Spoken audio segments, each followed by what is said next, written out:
Fala galera, mais um episódio do JC na Veia Podcast. Estou aqui com o Kleber do Ao Cubo hoje e a ideia é a gente falar de diversos assuntos, mas eu quero começar primeiro falando, Clebão, cara, obrigado por ter vindo. Opa, satisfação. É uma honra receber você aqui, mas eu quero começar de algo que a gente não estava falando.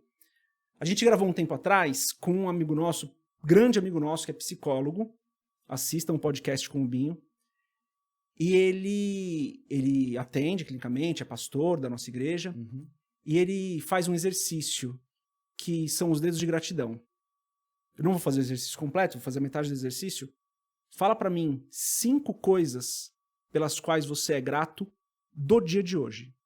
Do dia de hoje, por ter acordado, por ter visto o sol. Eu amo ver o sol, sentir a energia do sol, de ter conseguido ter o contato com as minhas filhas, já são 3. De ter recebido a minha filha Luana nos estúdios do Apert Play, ensaiado junto com a minha filha, junto com os meus amigos, hoje também. E de estar aqui junto com vocês. Sou grato por essas 5 coisas. Boa. Nas 2 primeiras, você foi mais genérico, né? Você falou por acordar. É bem genérico. Na segunda, você falou do sol, né? Você gosta disso, também foi bem genérico. Nas outras 3, você foi um pouco mais específico. E ele fala justamente sobre isso.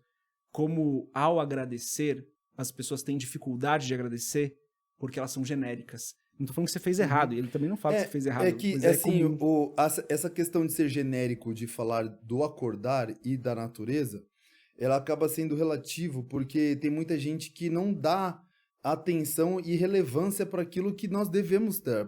Por exemplo, na aula de jiu-jitsu, a gente já começou aqui o bate-papo, né? É isso aí. Na aula de jiu-jitsu, tem alguns dias que eu gosto de fazer menção a coisas que as pessoas não estão acostumadas. Aquilo que não é relevante no dia a dia da pessoa e que é genérico. Eu faço as pessoas se atentarem. Então, eu faço as pessoas no final do treino deitarem de barriga para baixo, apago a luz, desligo o som, deixo a pessoa no off total durante 2 minutos. E eu vou conversando com a voz tranquila, a voz baixa, e vou falando para ela, mano, respira fundo. Mexe o dedão do pé direito. Tenta lembrar que você tem um nariz e você precisa respirar pelo nariz e soltar pela boca. São coisas que geralmente as pessoas não são acostumadas a dar atenção. E por isso que as pessoas acham que é de forma genérica quando você fala que eu sou grato pelo ar que eu respiro. Mas tem pessoas que elas dão atenção e dão relevância e não é relativo, não é genérico, não é real. A gratidão pelo ar. Tem pessoas que elas meditam diariamente. Isso. E a meditação, a respiração, o ar, o calor, sabe? Essas questões são muito importantes. Então eu sou grato pelo calor que eu sinto do sol, porque quando eu saio pela manhã de carro para ou levar minha esposa no serviço ou para fazer para ir para academia e eu sinto os raios do sol, a primeira coisa que eu faço é, Senhor, muito obrigado. Hoje eu fiz um vídeo, acho que foi hoje pela manhã, eu fiz um vídeo, ou foi hoje ou foi ontem, de gratidão pelo sol, entendeu? Não é simplesmente porque eu acho bonito e eu quero comover as pessoas de falar, nossa, que vídeo legal, o cara achou uma luz interessante ali e ele fez um vídeo. É porque eu sou grato à luz do sol, sou grato a Deus pelo sol, porque eu sinto vida no sol, entendeu? Quando eu acordo, eu não durmo, eu tenho dificuldade para dormir. Então, quando eu acordo, eu treinei a minha infância e a minha juventude a não dormir tanto, porque eu tinha medo de não acordar. Então, quando eu acordo hoje, eu sou grato por eu ter acordado. Eu agradeço, Senhor, obrigado, porque o Senhor permitiu que eu acordasse mais uma vez. De onde que vinha esse medo de não acordar? Então, talvez medo da morte. Medo de... Você nunca parou pra analisar essa parada? Não, mas eu sempre tive muito medo da morte. De um tempo pra cá que isso ficou mais tranquilo por conta de meditações mesmo, de consciência daquilo que é a morte, daquilo que é a vida, né? Então, eu consigo hoje ter uma boa relação com isso. Mas eu treinei durante muito tempo ter medo da morte. Eu fui treinado a ter medo. Você estava falando de ser genérico e ser real, isso, né? Então, agradecer por acordar, apesar de ser genérico, é real. Eu não quero soar babaca aqui, porque eu não lembro realmente, tá? Mas tem um termo em inglês que é o take for granted, né? Que é aquela pessoa que ela já não percebe, ela acha que aquilo que ela já tem aquilo por natureza, que ela não precisa se esforçar pra ter, que é o take for granted, né? Que ela já tem aquilo. É assim que às vezes a gente se sente com coisas que Deus faz por nós todos os dias. E eu tava orando isso hoje, mano. Porque eu gravo o devocional todo dia. Tenho devocional no canal, sai às 6 da manhã. Todo dia eu gravo. E hoje eu orei isso. Eu falei assim... Eu não lembro se eu tava na oração ou se eu tava falando depois. Eu já não lembro mais. Mas tá falando disso. Eu agradeci pelo ar que nós respiramos. E daí, eu acho que depois eu expliquei, né? Porque eu não lembro exatamente, mas foi mais ou menos isso. Falei, galera... Se Deus quisesse, é que ele não quer. Mas se ele quisesse, num estalar de dedos, a gente não tinha mais ar para respirar. Então a gente só tem ar para respirar porque Deus está nos dando. Então é isso, né? Quando você fala que você é genérico no agradecimento, nesse caso do acordar, dá para ser real, né? Quando você tem consciência de que Deus é bom, te dando o básico, o essencial, você consegue... Eu bati no microfone. Eu sabia que ia acontecer isso, mas tudo bem. Ai, caraca, eu vou ter que explicar agora. Tá bom. Todo mundo bate no microfone, galera. Todo mundo que vem aqui bate no microfone. E daí, antes da gente começar a gravar, eu fiz uma brincadeira. Que uma brincadeira não, é sério. É real o que eu fiz. Eu fiz aqui uma aposta com o Kleber. Falei, cara, você vai bater no microfone, todo mundo bate. E daí ele perguntou assim, e se você bater? Eu falei, cara, eu não bato, não é comum eu bater. Agora eu acabei de bater no microfone só pra eu pagar a língua, cara. E eu não vou bater no microfone. Vocês fiquem atentos, eu acho que ele vai bater no microfone. Meu, você tava falando isso, eu lembrei de um salmo que é o Salmo 150. O Salmo 150, ele começa com aleluia e acaba com aleluia. E o aleluia significa louvemos ao Senhor. Isso. É genérico. O louvemos ao Senhor? O aleluia. É genérico. É genérico, não é? Só que ele foi escrito genericamente falando, ele não foi escrito de forma genérica, Não. ele foi escrito para que as pessoas louvassem ao Senhor. Aleluia significa louvemos ao Senhor, ou louvem ao Senhor. Então, o texto fala sobre louvor, fala sobre todo ser que respira, louve ao Senhor, com, né, e com tudo que você tem, com instrumentos que ressoam, nananã. Enfim, eu faço parte de um grupo de rap chamado Ao Cubo, que é muito comum nos eventos que a gente tem uma brincadeira de fazer todo mundo que gosta de rap e diga oh. Como que você responde? Oh. É genérico? É genérico. Mas eu te instigo a responder e você se sente instigado e responde. Isso. Certo? Às vezes você não sabe por que você está fazendo isso, mas você está fazendo porque eu te inspirei a fazer. O aleluia também. Assim como, às vezes, o raio do sol ou o acordar também. Às vezes a gente não... Tá no automático. Eu esqueci qual que é o termo que você usou. Take for granted. É ter aquilo por... Ah, não, automaticamente é meu, não preciso fazer nada pra ter. Automático. Mano, aleluia. Quando eu falo aleluia, automaticamente você tinha que glorificar Deus. Você tinha que falar glória a Deus. Por quê? Porque eu tô falando louvem ao Senhor. Isso. Mas a gente tá no automático. Isso se tornou natural e genérico. Algo que não deveria. Se tornou, mas não deveria. Então, nós podemos olhar para o natural de acordar e ser genérico, falar, Senhor, obrigado por eu ter acordado, Obrigado por o Senhor permitir. Dia, obrigado por tudo. Nossa, que genérico, mas não deveria ser genérico. Isso. Deveria ser algo real e consciente. Senhor, muito obrigado. Assim como ao deitar a gente fala, Senhor, obrigado pelo dia de hoje, obrigado pela oportunidade que o Senhor me deu de pregar o evangelho, obrigado pela oportunidade que o Senhor me deu de comer o camarão que eu tanto gosto, mais uma vez. Obrigado porque eu tive um relacionamento vivo com as minhas filhas hoje de novo, com a minha esposa, com os meus amigos. E isso é genérico. Para a sociedade, sim. Mas para quem criou a consciência, não é genérico. Só para eu ser justo com o Binho, né? O Binho é o psicólogo, pastor. Ele fala assim, algumas pessoas... Eu posso falar porque ele falou isso aqui no podcast, tá? Uhum. Ele não tá falando nada específico de ninguém. Sim. Algumas pessoas não conseguem fazer o exercício das 10 dedos de gratidão. Por uma série de motivos. Eu não vou entrar aqui nos porquês, porque eu não sou psicólogo. Mas ele fala isso porque às vezes a gente é tão genérico no agradecimento... Ah, Senhor, obrigado pela minha vida, eu sou grato pela minha vida, eu sou grato pela família, pelo emprego. Uhum. E daí parou, tá ligado? Então, se eu fizesse por hoje, pô, eu sou grato porque as crianças desceram aqui pra trazer as paradas, sabe? Uhum. Tipo, ficaram aqui até a hora que a gente falou, não, pode subir.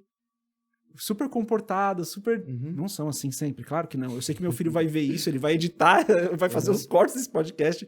Não são assim sempre, mas, pô, foi um momento que eu falei, olha que da hora, mano. Tipo, Uhum. eles estão aqui bonitinhos, comportados, então, bem específicos. Mas é claro que hoje de manhã, como eu falei, na oração, eu agradeci a Deus. Falei, Deus, obrigado pelo ar que a gente tá respirando. Entendi. Eu consigo entender o que você está falando e, na verdade, através dessa fala sua, eu digo que Deus fala comigo de diversas formas. E Deus falou comigo agora, porque às vezes a nossa oração é genérica. A gente abre a boca para falar, Senhor, no automático, Senhor, muito obrigado pelo dia, Senhor, muito obrigado pela comida, Senhor, muito obrigado pela refeição que o Senhor me proporcionou, Senhor, muito obrigado pela igreja que o Senhor me deu, Senhor, muito obrigado pela liderança, Senhor, muito obrigado pela... E de forma genérica, e às vezes o nosso coração não tá falando aquilo, porque talvez a gente tá ali só no automático, né? Essa parada que você falou é muito interessante, né? Você falou assim, Deus fala comigo de diversas formas.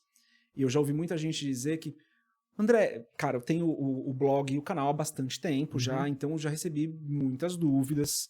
E não tô falando isso pra, nossa, como ele... Não, cara, porque é real, eu já recebi milhares de dúvidas. E muitas delas não, algumas delas são, cara, eu não sei como Deus fala comigo. Mas é isso, né? Um exercício de você abrir a Bíblia e Deus falar com você na Bíblia. De você estar passando na rua e ver uma situação e Deus falar com você. E você tá sensível e falar, cara, Deus tá falando comigo ali. Essa parada é muito louca, né? De você estar sensível a como as diferentes maneiras que Deus pode falar com você. É claro que Deus vai falar conosco através da palavra.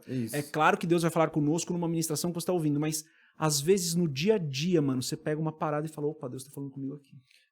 Eu tive uma experiência muito surreal esses dias, e eu posso falar aqui tranquilamente sobre isso, porque eu gosto de navegar sobre vários assuntos.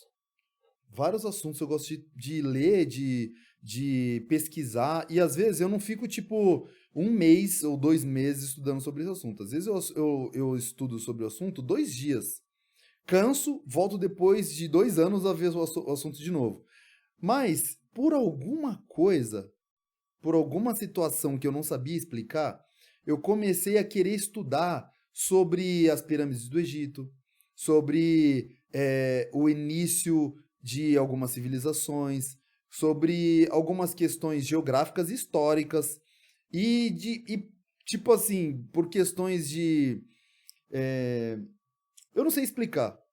Começou a me aparecer alguns conteúdos, e aí eu comecei a ver coisas sobre OVNI, sobre extraterrestres, sobre umas paradas que eu falei, mano, mas por que eu tô estudando sobre isso? E eu tava vendo isso 1 dia, 2 dias, 3 dias, e todo o tempo vago que eu tinha, eu tava lendo sobre, eu tava buscando, não só vinha agora por causa do algoritmo, Sim. Agora eu tava indo atrás de informação. E eu não conseguia entender, até que teve uma viagem que eu fiz com o Cubo, para Recife, no começo do mês de março, e a gente tava sentado ali na orla, conversando, da praia, e um rapaz que trabalha com a gente viu um flash no céu. E ele falou, mano, eu vi um negócio no céu e tal, o que é aquilo? E de repente, a gente achou que o cara tava alucinado ali, viu. E passou, e depois de 5 minutos ele, mano, eu vi de novo. Aí um cara de lá de Recife falou, mano, isso é um lixo espacial. Isso acontece aqui em Recife, a gente vê isso frequentemente, isso é comum aqui, né? Ele falou, o que é um lixo espacial? E ele começou a falar, e eu compartilhei com eles algumas coisas que eu tava lendo, algumas coisas que tava muito fresco na minha memória. Isso à noite, deveria ser umas 10 horas da noite. A gente ia subir no palco 2h30 ou 3 horas da manhã. Nossa. Então nós tínhamos esse tempo todo livre pra gente ou poder descansar, ou poder passear, ou poder fazer o que a gente quisesse. E aí o pessoal resolveu descansar, e esse rapaz que é de lá, de Recife, falou, Clebão, o pessoal foi descansar, você vai descansar também? Eu falei, mano, eu vou ficar por aqui. Ele falou, mano, quer entrar no meu carro e a gente fazer um rolê? Eu vou te levar pra dar um rolê, conhecer uns negócios. Você conhece alguns lugares aqui de Recife que você, né? Mas eu vou te levar. Eu falei, mano, vamos. E ele me levou num lugar. Você já conhecia o cara? Não, é um cara que acompanha o Okubo há mais de 10 anos. Ah, bom. Então, toda vez que a gente vai pra Recife, ele vai no aeroporto, a gente se encontra, ele vai no hotel, a gente janta, ele participa do jantar com a gente, tá sempre frequente. Uhum. Presente. E aí ele me levou num lugar, e só que eu cheguei nesse lugar, onde geralmente vai turistas e tal, e não tinha ninguém mais. As barracas já tinham fechado, Sim. ali o movimento já tinha... E tinha 4 pessoas nesse lugar, que eram, tipo, o lugar mais alto de Olinda, né? E num ponto turístico lá. E tinham 4 pessoas nesse lugar. 2 pessoas eram um pai e um filho, Uhum. que eles vendiam água, cerveja, refrigerante ali pros turistas. E tinha um casal que estavam ali tomando cerveja e não deixando aquele cara ir embora, porque eles queriam ficar ali, resenhando com eles. Na hora que eu cheguei lá, qual que era o assunto deles? Tava falando de OVNI. Falando sobre esse assunto. Os caras estavam falando sobre início de civilização, falando sobre OVNIs, sobre as pirâmides de Gizé no Egito. E eu falei, cara, entendi o porquê que Deus permitiu que eu soubesse, ou que eu lesse, ou que eu estudasse sobre esse assunto. O motivo são eles. Entendi. E aí, eu pedi um discernimento para Deus na hora. Eu falei, Espírito Santo de Deus, me ajuda e me mostra o que o Senhor quer que eu fale com eles. E a princípio, eu não sabia o que era. Então, eu tentei entrar nesse oceano, Uhum. sem saber nadar. Falei, Senhor, me joga dentro desse oceano. E eu fui indo. E quando eu fui ver, Deus me usou grandiosamente ali, mano. De uma forma que eu não sei explicar. Por exemplo, de um dos meninos, de uma das pessoas que estavam lá, fala, cara, eu já ouvi Deus falando comigo, mas eu nunca tinha escutado Deus falar comigo do jeito que eu ouvi agora. Nunca. Nunca. Isso pra mim foi surreal o que tá acontecendo aqui agora. E ele falar isso sem conseguir falar direito, de tanto chorar. E ele falou, cara, você falou comigo coisas que só eu sei, nem meu pai sabe. Entendeu? E depois eu conversar com o casal e o casal também se sentir impactado. E acontecer coisas que o cara que tava comigo fala, mano, que foi isso que aconteceu, tio?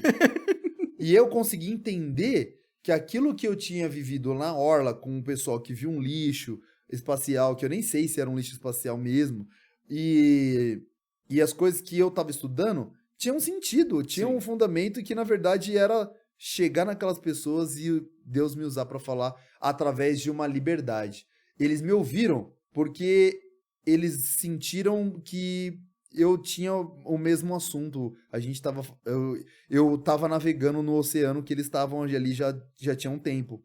Então, tipo, não, participa aí da conversa com a gente. Então, eles sentiram atraídos por um assunto que, na verdade, nem fazia parte da minha vida, mas Deus permitiu que eu soubesse de pelo menos de um pouquinho para poder entrar ali e fazer alguma coisa, não por mim, mas por ele. Sim, com um propósito. A gente fala isso direto também aqui no podcast, a gente fala bastante disso. Que a gente tem que ter... A gente tava falando disso, inclusive, com o Rui Quadê, eu acho. A Denise, ela é doutora em física médica pela USP. Ela dá aula pra médicos, cara. Ela é, mano... Embaçada, mano. E o esposo dela, pastor, Rogério, também, cara, ele é embaçado, mano. Os dois são pessoas, assim, brilhantes, sabe? Cara, pessoas realmente incríveis. E a gente tá falando disso com ela, que a gente precisa ter representantes de Cristo em todos os lugares, mano. Inclusive, alguém que vai entender um pouco ou o suficiente de, cara, ciência e ufologia pra conversar com a galera, pra chegar nessa galera, Não tá tenho ligado? dúvidas. Porque se a gente ficar só falando, e não tô falando que isso é errado, não tô desmerecendo, mas se a gente se confinar a falar de Abraão, de Isaac e de Jacó... Não, esse assunto eu não falo. Não, esse assunto eu não sou... Eu não posso pensar. Não, nesse assunto a gente pode pensar em qualquer coisa. Entendeu? Nossa mente é uma mente muito, muito grande. Embora ela caiba numa caixinha pequena, mas ela é uma parada muito gigantesca. Não tem limite. A gente, na sua cabeça, que cabe, no seu cérebro, que cabe dentro da sua calota craniana, ela tem informações... Quantos anos você tem? 39. Ela tem formação de 39 anos, mano. Entendeu? É muita então coisa, é muita coisa. E tem coisa que você não lembra agora. Mas em algum momento da sua vida você vai lembrar de coisas dos 6 anos de idade, 7 anos de idade, numa conversa, quando você reencontrar um amigo de infância, quando, nossa, eu não lembrava disso. Você vai sentir o cheiro de coisas, é o cérebro que faz isso, tá ligado? Então a gente não pode limitar o cérebro a só falar, não, ou só pensar. Não, meu cérebro, ele é muito grande. Eu posso pensar em outras coisas. Eu tenho que tomar cuidado. Eu tô lendo um livro que fala sobre lavagem cerebral. E esse livro, ele me trouxe assim uma limpeza em uma coisa que eu sempre tive muito preconceito, que é essa palavra composta de lavagem cerebral. Uhum. Mas ele tá falando, o livro fala da questão físico-química ou ele tá falando da questão social? Tudo. Tudo, tá bom. Religiosa, tudo. Ele começa falando assim, ó, todo mundo sofreu uma lavagem cerebral. Ou sofre uma lavagem cerebral. Todo mundo. Seja ela de forma positiva ou negativa. Todo mundo sofre uma lavagem cerebral. E você pode sofrer uma lavagem cerebral também. Só que agora você pode sofrer essa lavagem cerebral de forma consciente. Você pode aceitar. Não, eu quero Sim. sofrer essa lavagem cerebral. Eu quero ser lavado. Eu quero que minha mente seja transformada. E eu aceito isso. Só que se você não aceitar, ela vai ser lavada do mesmo jeito. Ah, não vai não. Vai. Quem é que garante? Porque tem muita coisa que a gente sabe ou que a gente passa a militar ou a defender que não foi, às vezes, algo que a gente quis. Foi algo que veio vindo na vida, entendeu? A gente já falou disso aqui também. Hoje, a gente falou disso num podcast que foi o podcast menos assistido, mas que eu acho que, tudo bem, não deve ter sido tão Que bom. vale uma atenção. Mas que vale uma atenção que é, tome cuidado com as redes sociais, porque elas vão influenciar a sua maneira de pensar. E eu dei esse exemplo naquele podcast, eu vou dar hoje de novo. Agora, se eu fizer isso agora, Uhum, a gente não vai entrar nesse assunto, mas se eu fizer isso agora e abrir o meu Instagram, uhum, eu sou um homem cristão, hétero, cis, de direita. uhum. Se eu abrir o meu Twitter, agora, eu sou um homem de esquerda. Pro algoritmo, Uhum. eu sou duas pessoas completamente diferentes. E no Instagram, não me vem nada pra tentar me conscientizar de uma outra maneira de pensar que seja respeitosa. Uhum. Assim como no Twitter, não vem nada pra tentar me conscientizar de uma maneira de pensar diferente que seja respeitosa com outro ponto de vista. Uhum.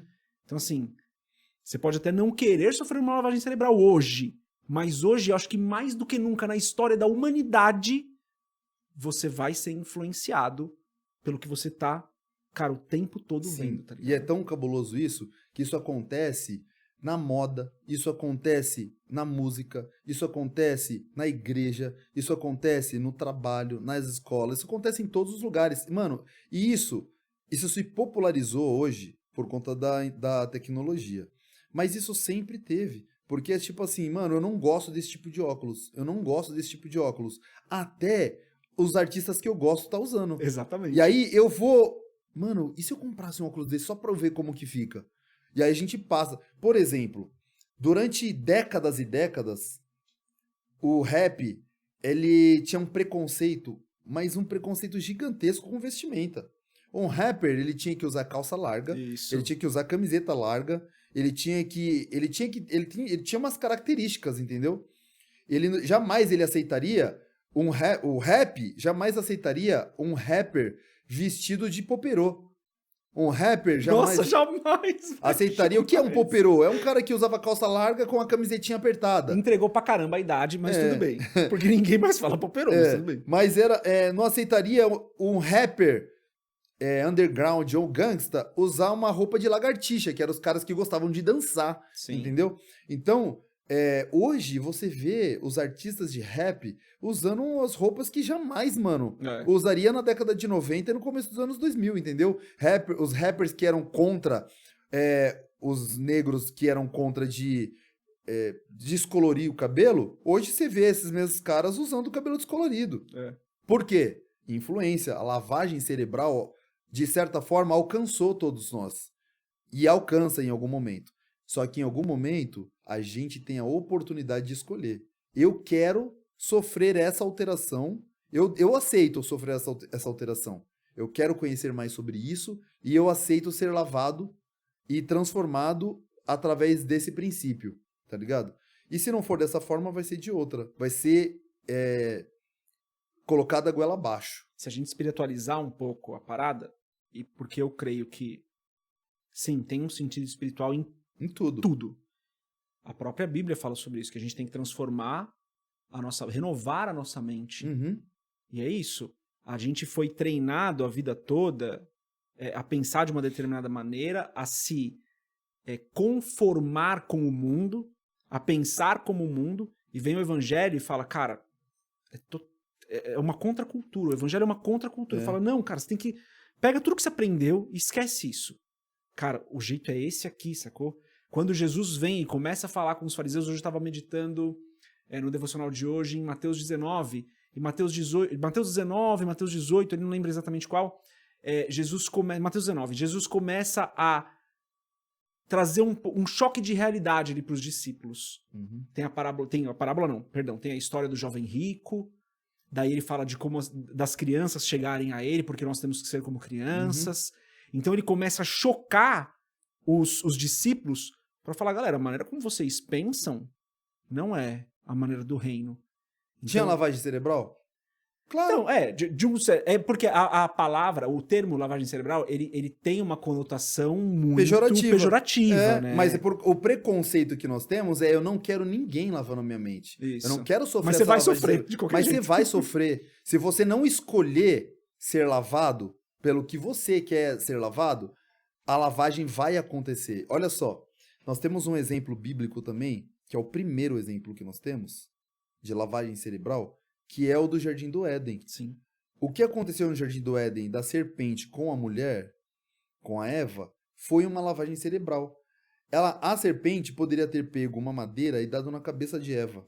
A força. Mas ela lavou a mente dela com uma ideia. De qual era a ideia? De mostrar que ela era forte, de que ela era poderosa, que ela poderia ser maior que Deus. Então ela mostrou que Deus não era confiável, que esse Deus que aparecia para ela, ele tinha medo e eles poderiam ser maior. Então ela lavou a mente de Eva a ponto de Eva convencer e lavar a mente também do seu marido, que tinha um contato direto com o Criador, e convencê-lo. Ou seja, houve uma lavagem cerebral ali inicial já. E a partir dali, o mundo sofre várias lavagens cerebral de forma empurrada, entendeu? É assim desde quando nasce. Ó, tem que ser dessa forma, tem que ser dentro dessa caixa, tem que ser assim. E aí quando cresce, olha só que interessante agora que me veio em mente. O sistema vai, mostra qual que são as caixas, a criança nasce fora de caixa. Isso. Aí eles colocam, a sociedade, eu falo eles, a sociedade coloca, fala, ó, tem que estar dentro de uma caixa. Você não pode ficar fora da caixa. Ficar fora da caixa é feio. Ficar fora da caixa é coisa de doido, é coisa de artista, gente que não tem nada pra fazer e gente que não quer nada da vida. Então, você precisa achar uma caixa pra você se moldar. Aí a criança acha uma caixa. E ela começa a fazer parte dessa caixa, desse mundo, desse universo que ela resolveu escolher. Ou não. Por ela. Ou que escolheram por ela. Porque faz parte da genética da família, ou é porque a família foi construída e constituída dentro daquela caixa também. Então a criança vai crescendo dentro daquela caixa. Quando ela cresce e ela passa pelo sistema de formação e ela vai procurar emprego, o emprego pede o que para ela? Mano, você tem que sair, você tem que estar fora da caixa. Você tem que pensar fora da caixa. Aí a pessoa fala, mano, mas como que eu vou sair fora da caixa? Fui treinado a vida inteira para entrar nessa caixa. E agora você quer que eu saia da caixa? Eu sofri uma lavagem cerebral pela minha família, pela escola, fundamental, creche, fundamental 2. Não que tenha sido ruim. Mas agora você quer que eu saia dessa caixa? Eu vou sofrer uma outra alteração? Então, a gente vai vendo que o tempo inteiro as pessoas, o sistema quer lavar nossa mente de uma forma diferente e ficar trocando, resetando e fazendo coisas diferentes com a gente, e a gente vai indo. Se a gente não para e fala, mano, eu vou escolher a lavagem que vai entrar aqui, vai lavar minha mente, a gente vai sendo levado pela sociedade, entendeu? Tem um álbum do Eduardo Mano, cara, um artista independente, mora em Portugal hoje. Cara, eu sou um grande admirador do trabalho do cara, e ele fala um dos álbuns dele chama Velhas Verdades, e na música ele fala, quero falar das velhas verdades.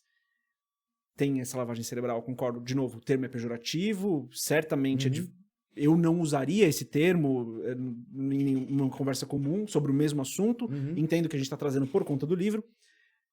Mas existem algumas lavagens cerebrais, como você falou, ou alguns modelos mentais, cara, que a gente tem que aceitar, né? Quando a gente olha para as velhas verdades da palavra, cara, eu entendo que essas são as verdades imutáveis, que para mim, e acho que no contexto que a gente tá falando aqui, porque todo mundo que tá assistindo, a maioria pelo menos vai ser cristão, a gente tem que aceitar, sabe? Tipo, cara, eu tenho que amar o meu próximo como a mim mesmo. Eu tenho que amar a Deus acima de todas as coisas. Essa é uma velha verdade que, tá bom, ela foi moldada na minha cabeça, é claro que ela foi. Claro que ela foi incutida na minha cabeça de uma certa forma, e eu aceitei ela. Por questões estruturais também. Por questões estruturais, mas que eu também aceitei, porque chegou um determinado momento da minha vida que mesmo cristão, eu falei, tá bom, cara, será que isso é verdade? Será que eu não tenho que pensar por mim mesmo? E eu falei, não, cara, é isso. É verdade porque eu já experimentei, é verdade porque eu já vivi, é verdade porque eu creio, é verdade porque é a minha fé, é verdade porque eu vejo que o resultado é bom. Então, tem algumas coisas que eu penso que elas são boas, cara. Uma lavagem cerebral, mas ela é a correta, sabe? Do meu ponto de vista, pelo menos ela é a correta. Então, vou falar dos meus filhos, vai, que eu acho que é um âmbito ali que eu posso falar com propriedade. Cara, é claro que eu vou ensinar pra eles, claro que eu vou incutir na cabeça deles que é errado roubar. É claro que eu vou incutir na cabeça deles que existem vários caminhos e que eles podem escolher. Mas que eu já experimentei vários caminhos e eu encontrei o caminho certo em Cristo. O papel nosso também, né, mano? Como cristão, como sociedade, talvez, de ensinar, principalmente para as crianças que são mais vulneráveis nesse sentido de receber essas informações, as verdades são corretas, né, cara? É um tema muito sensível hoje em dia, falar daquilo que a gente administra de informação para as crianças. Mas eu creio, sinceramente, que a gente tem que falar do seu projeto social, por exemplo. Cara, lá você tá, eu vou usar um outro termo, tá? Doutrinando as crianças, o pessoal, não as crianças, né? Porque tem criança, tem adolescente, tem jovem. Cara, tem um caminho ruim aí na rua, velho. E tem um caminho bom aqui dentro. Qual que você vai escolher? De uma certa forma, você tá doutrinando a galera lá, você tá fazendo uma lavagem cerebral na galera pra eles perceberem que, cara, tem um caminho bom aqui. Tem coisas que são boas, cara. Eu tô discipulando um cara, é um cara... eu posso considerar ele como meu amigo.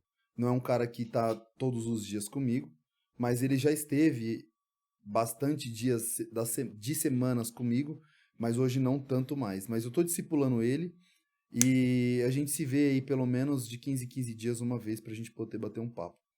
E eu não consegui, enquanto eu andava com ele, dentro do tempo que eu andava junto, a gente andava junto, eu não consegui convencê-lo e nem fazer uma lavagem cerebral dele a ponto de fazer ele entender que ele precisava mudar de vida. Porque a vida que ele estava levando ia zoar. Eu não consegui fazer isso. Depois que a gente se separou, quando eu falo se separou, a gente não estava mais andando tanto junto. A gente se falava, mandava mensagem e tal. A gente parece que teve um time respeitoso. E depois que ele me procurou por conta das minhas ações, das minhas atitudes que de certa forma iniciou uma lavagem. E ele falou, cara, eu preciso de uns conselhos. Minha vida tá de ponta cabeça, todas as áreas da minha vida parecem estarem de ponta cabeça, parece estar de ponta cabeça e eu preciso de um conselho, eu preciso de ajuda. Só que eu percebi que naquele momento eu não conseguia lavar a mente dele. E eu tô falando de lavar a mente aqui, e eu não tenho medo de que essa palavra composta seja vista de forma pejorativa, porque eu acho que eu tô sendo o mais limpo possível nessa comunicação. Eu pensei, como eu vou lavar a mente desse cara? Automaticamente o Espírito Santo falou assim pra mim, você não vai conseguir fazer isso tudo hoje. Então você vai colocar dentro da mente dele pílulas, são doses homeopáticas de pouquinho em pouquinho. Então hoje é um pouco. Fala pra ele, tchau, depois disso aqui, para, porque senão ele não vai absorver. Tchau, depois a gente se fala. Quando? Daqui uma semana. Daqui uma semana ele voltava, eu compartilhava mais um pouco, ele ia pra casa, eufórico, mano do céu, como que eu não tinha visto isso, tio? E ia embora. E aí voltava de novo depois de uma semana. Mano, e hoje? Qual que é de hoje? E mandava de hoje de novo. E aí o Espírito Santo falava pra mim, chega, não fala mais, porque se você falar mais, não vai captar a informação, vai ser perdido. E ele ia embora, voltava de novo. Hoje, eu converso com ele, e eu percebo que ele tá num processo de lavagem cerebral muito positivo. Não é para parecer comigo, é de melhoria de ser humano, entendeu? Ele é um cara que ele realmente estava com a vida dele toda atrapalhada. E hoje ele tá num progresso de uma pessoa que vai se dar bem em diversas áreas que ele quiser. Por quê? Porque se ele consegue achar a fórmula de uma coisa, essa fórmula serve para tudo. Então, eu tô tentando fazer ele conseguir captar e ele tá a um passo da calçada, sabe? Um passo da zona de conforto, de segurança. Ele tá a um passo disso. E ele sabe que ele tá a um passo. Ele sabe que ele tá a um fiapo. Então, não dá pra fazer isso de uma... É por isso que eu não acredito que a serpente conseguiu convencer a Eva num bate-papo rápido. Demorou. Sabe? Assim como Deus, ele faz o que ele quiser, a hora que ele quiser, se ele quiser, transformar, ele faz também, mas eu acredito que ele dá tempo ao tempo, ele resolve atender a necessidade natural do ser humano de ter o tempo, de conseguir captar as coisas, de ver o que dá pra fazer agora, o que não dá, o quanto que ele precisa de tempo pra conseguir criar entendi, entendeu? Ele poderia fazer isso, mas não seria amor, né? Tem até uma piada que eu vi esses dias, muito interessante. Eu tava lembrando isso hoje, que enquanto você foi no banheiro, eu lembrei dessa piada. Uma criança teve acesso a Deus e estava conversando com Deus e falou: Senhor, quanto que é 1 milhão de anos pro senhor? Aí ele falou: 1 segundo. Aí ele falou: e quanto que é 1 milhão de reais pro senhor? Aí ele falou: 1 centavo. Aí a criança falou: senhor, então me dá 1 centavo? Ele falou: então me vê 1 segundo. Espera só um segundinho. Ou seja, Deus, ele é um... Não posso nem chamar ele de ser, mas Deus é surreal, é atemporal. Ele, ao mesmo tempo que ele é o tempo, ele respeita o tempo das pessoas. O que eu tava comentando aqui. É claro que ele pode fazer isso. Ele é Deus. Ele faz o que ele quiser. Mas não seria por amor, né? Seria algo assim, tá bom, eu tô mandando, você faz. E Deus dá... Eu creio também que Deus pode fazer qualquer coisa, não tô falando que Deus não vai fazer isso, mas ele dá tempo pra pessoa perceber realmente o amor dele, perceber a graça dele agindo. Porque senão, cara, foi um... Claro que ele pode fazer um milagre e a pessoa ser transformada, a mente dela ser renovada instantaneamente. Mas na maioria de nós não é assim. Se dependesse só de Deus, se fosse só ele que mandasse... Ele manda em tudo. Mas se dependesse só dele, se não dependesse da gente, para que serviria a palavra que você fez menção, de Romanos, que fala: não vos conformeis com este mundo, mas transformai-vos pela renovação da vossa mente. De que serviria isso? Se fala sobre o ser humano, fala sobre você não deve se conformar com esse mundo, mas você precisa se transformar. Transforme, seja renovado, sabe? Ser formado, vão ficar maluco, mas tudo bem. Você tava falando da... Cara, não tem... Mano, desculpa, não tem como trazer você aqui e a gente não falar um pouco de música. Me perdoa, velho, mas aqui não tem como. Você tava falando de... Pô, quanta coisa... Você perguntou pra mim a minha idade, né? Eu falei, pô, tem 39. Falei, cara, quanta coisa tem na sua memória já? E realmente, pô, tem muita coisa. Muita história. Qual que é a primeiro rap gospel que você lembra de ter ouvido e falado, mano... E rap gospel, desculpa, um rap que fala de Deus, um rap com matemática cristã, que você lembra de ter ouvido e falar, mano, isso daqui é da hora. O primeiro, ou os primeiros, vai. De igreja, porque eu já ouvi rap que eu sentia algo de Deus, que não era de igreja, que não era religioso. Fala os dois. Mas eu sentia de Deus também. Mas de igreja, o primeiro rap que eu lembro, assim, que me trouxe um negócio diferente... Porque tinha o Juízo Final, que era um grupo que eu não me identificava, que era um grupo... O Juízo Final, o primeiro álbum ou o Juízo Final, primeiro álbum, o segundo álbum que já foi o... Eu não lembro o nome agora. Não, o primeiro álbum, que tinha Maria lá. Maria, Era um grupo que eu não me identificava. Eu sempre gostei muito de rap e sempre gostei muito de rap nacional. Então, quando eu olhei aquilo, eu falei, mano, isso aqui não é rap. Eu não identifiquei aquilo como rap mesmo, assim, do que eu curtia. Mas e depois eu vi um DJ Alpiste fazendo um rap, e eu falei, isso tá mais próximo do rap que eu gosto. Inclusive, no mês de março, eu eu tava fazendo uma viagem com o Cubo pro Rio de Janeiro e eu senti do Espírito Santo mesmo de entrar em contato com o Alpiste. Eu tenho contato com os rappers e com os músicos, né? Vocês já gravaram juntos, né? Sim, e aí a gente vivia em palcos juntos, assim, né? E eu senti de mandar uma mensagem pra ele, mano. Ele tá morando nos Estados Unidos hoje, e eu falei, eu fiz questão, ele não vive da música mais hoje, né? Sim. E eu fiz questão, porque o Espírito Santo de Deus me incomodou de falar pra ele que eu sou a continuação do ministério, da rua que ele começou a asfaltar, tá Ele ligado? pavimentou o rolê, né, cara? Tipo... Então, tipo assim, cara, talvez hoje você não viva mais a música e você talvez possa ter alguns sentimentos não muito gostosos, mas por conta da vida que você leva, que você escolheu, e ele é um artista, mas ele não vive mais da arte, e talvez isso pode trazer frustrações pra você, mas eu queria que você soubesse que o seu ministério, ele tem como extensão o meu ministério é uma extensão do seu ministério. E a gente vai honrar você, a gente vai dar continuidade naquilo que você começou e tal. Ele me respondeu falando, pô, mano, isso chegou num momento muito necessário e Deus usou você mesmo pra falar comigo aqui hoje. Obrigado por esse reconhecimento.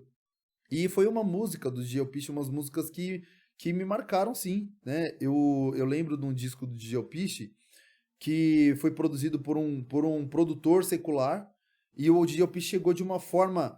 com instrumentais produzidas por um cara muito respeitado. Era o Bonadio que fazia? Não, era o Duda. Ah, o Duda. É.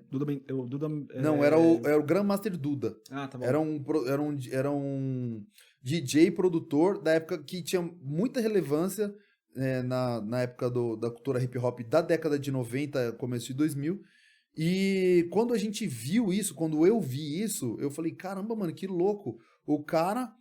fazendo um trampo pro DJ Alpiste, que é da igreja, e eu vi aquele trampo, falei, mano, isso aqui tá mais próximo do que eu gosto.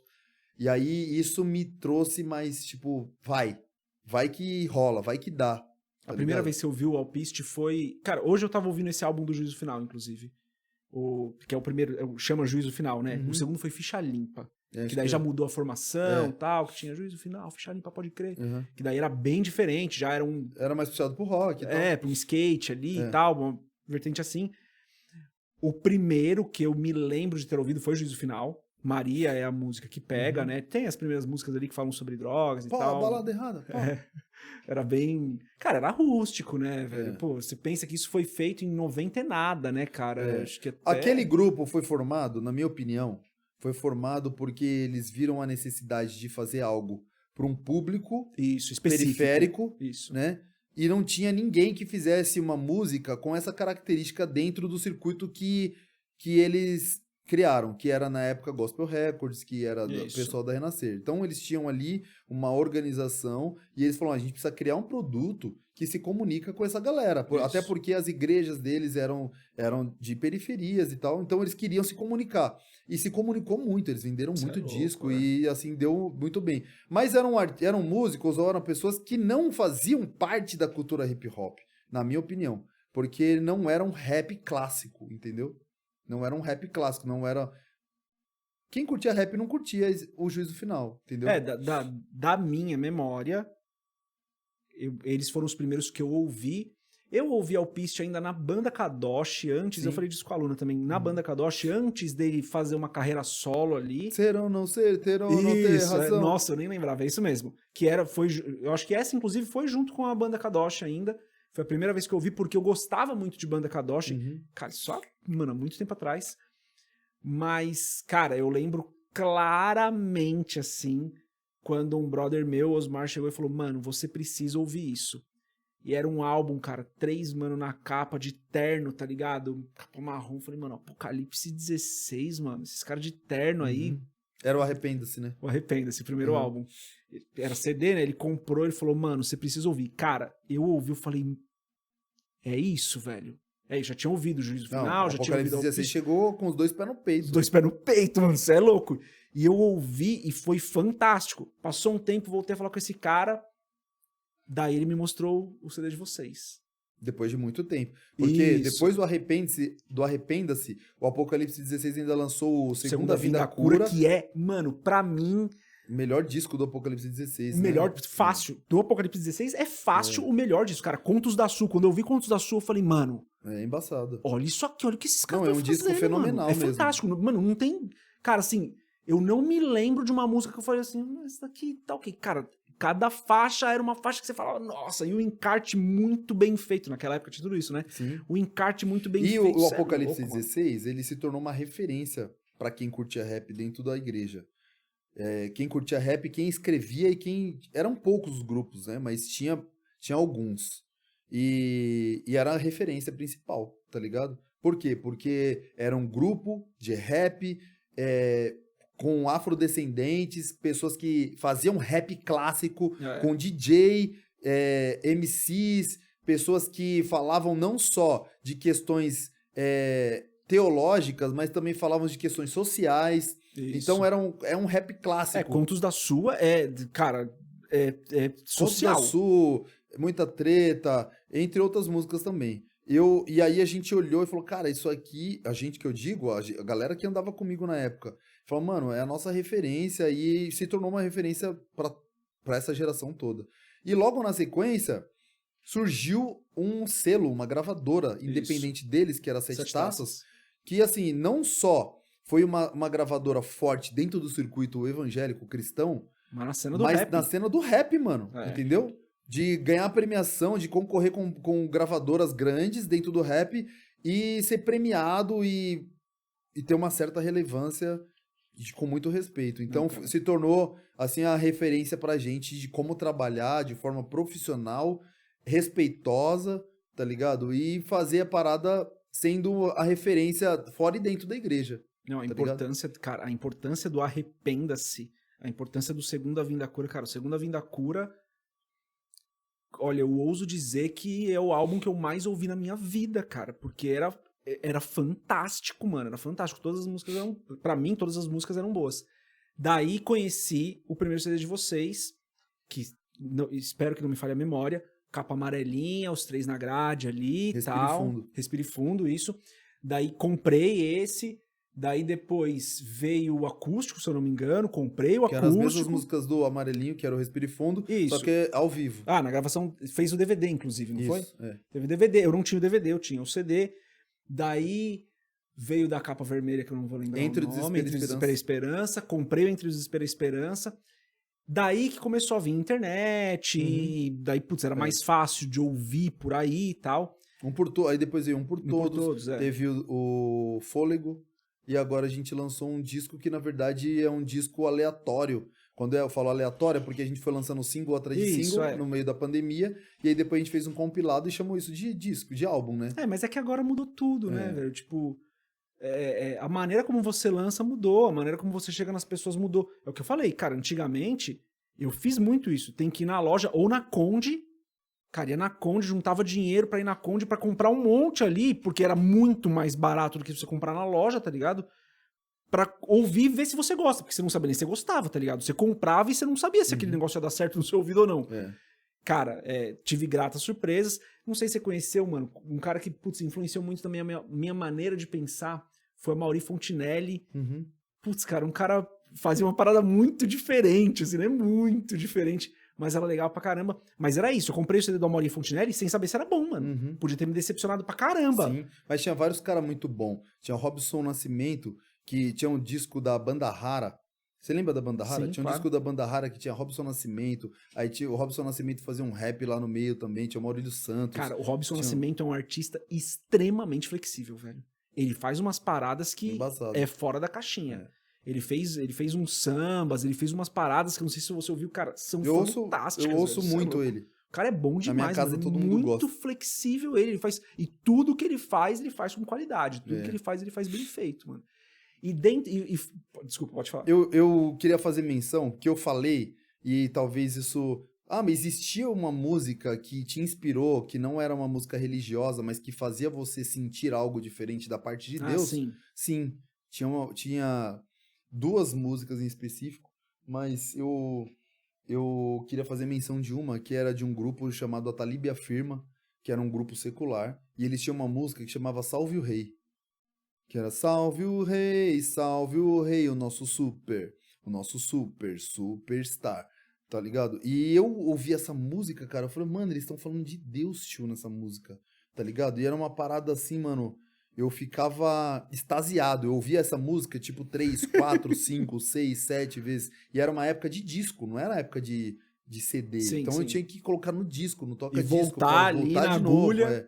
Então era um grupo que me fez sentir a presença de Deus, mesmo não sendo um grupo religioso.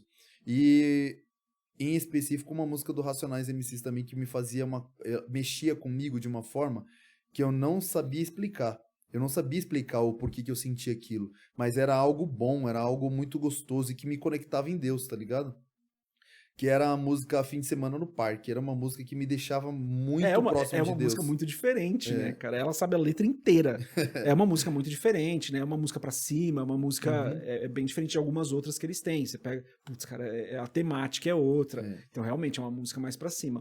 E como que essa galera aí, você foi se conectando com ela ao longo do tempo? Você gravou com uma galera desses aí que você tá falando, mano. Uhum. Qual que foi aquele momento que você falou, mano, tô gravando com um cara que... Mano, eu tô... Como eu tô hoje, sacou? Uhum. Tipo, tô gravando com um cara aqui que eu nunca imaginei que a gente ia fazer isso. Que foi realmente... Claro que eu sei que você vai ser extremamente respeitoso, todas as pessoas que você gravou foram maravilhosas, tenho certeza disso. Mas quem foi aquela pessoa que você falou, cara, eu não acredito? Mano, todos os artistas que a gente gravou porque a gente tem um certo respeito artístico. Ou porque fez parte da nossa história que eu digo de infância, adolescência, ou faz parte do nosso dia a dia, tá ligado? Ou porque a gente ouve na nossa casa, ou porque a gente se simpatiza de forma artística. Mas eu cresci ouvindo samba na minha infância, ouvindo samba, ouvindo rap, ouvindo black music. Uhum. E eu ouvia Negritude Júnior, e quando eu me vi dentro do estúdio gravando com o Netinho de Netinho. Paula, eu falei, mano, eu tô com um cara que eu ouvia É. domingo inteiro minha mãe ouvia Negritude Júnior, tá ligado? Então eu tô gravando junto com o cara. Mas eu também gravei com o irmão Lázaro, que era um cara que eu falava, mano, não era um cara que eu olhava e falava, mano, esse cara é um artista de mão cheia, mas ele é um cara Uma pessoa fantástica. fantástica. É um cara que a figura dele fez com que ele tivesse o sucesso que ele teve. Não foi só a figura, mas foi um compilado de coisas dentro dele, sabe? O carisma, essa figura emblemática, a forma dele falar simples e cantar simples. Então, foram pessoas que marcaram. O Thales Roberto, Dexter. A gente tem uma música. Dexter, velho. A gente tem uma música que é Pela Rua, Pelo Reino, não. Que é Um por Todos. Uhum. Que nós temos ali várias participações. O Eli do DMN, nós temos participação do GOG. Pô, o GOG cara, o Eli do o GOG DMN e o GOG são dos percussores do hip hop no rap nacional, tá E o ligado? GOG é referência. Todos são ele também, mas, cara, o GOG é. Aí nós temos o MP GOG, do Expressão Ativa na mesma música. Aí na versão áudio nós temos o Lu, só que na versão vídeo nós temos o Dexter. Aí na mesma música ainda tem o Don Quixote e ainda tem o Elhão, que era do RZO, sim. tá ligado? Então, assim, numa música só, a gente tem uma pá de referência de pessoas que você fala, mano... Que era a galera que você provavelmente ouvia. É muito sim. louco isso, né, cara? É. Tipo, você se conectar com uma pessoa que pra você era uma referência. E por que eu tô falando isso? De novo, porque é real, velho. Tipo, ouvir o Lu, ouvir até o Amaury Fontinelli, que fazia uma música bem diferente, que eu gosto muito. Ouvir vocês, cara, a gente tem mais ou menos a mesma idade, não é uma diferença tão grande assim. Cara, mas moldou muito da minha forma de pensar. O rap, eu não falo isso com frequência, mas para as pessoas que são do meio, cara, o rap moldou a minha forma de pensar em vários assuntos, cara. O rap abriu os meus olhos.